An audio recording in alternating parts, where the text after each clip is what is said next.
ارتباط امروزه خیلی ساده شده. با یه لمس میتونیم زنگ بزنیم، پیام بدیم، اما همه اینا رو مدیون یه نفر هستیم.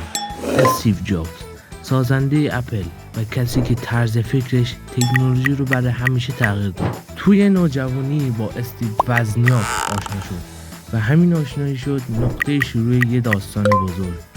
جابز سال 1955 توی کالیفرنیا به دنیا آمد. توی گاراژ کوچیک با وزنیاک اولین کامپیوترشون رو ساختن.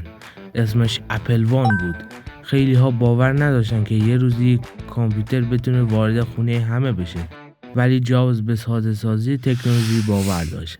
همین باعث شد اپل خیلی سریع رشد کنه. جابز آدم سختگیر و کمالگرا بود. هیچ وقت به خوب بودن قانع نمیشد.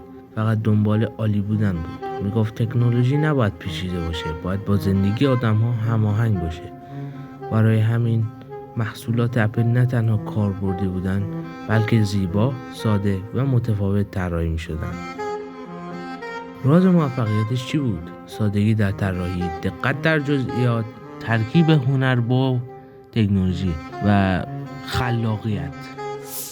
هر معرفی محصولش مثل یک نمایش بزرگ بود. استیو جابز سال 2011 از دنیا رفت، اما میراثش هنوز زنده است. همه یادآور جمله معروفشه: آدم هایی که دیوونن و فکر میکنن میتونن دنیا رو تغییر بدن، همونا هستن که این کار رو میکنن.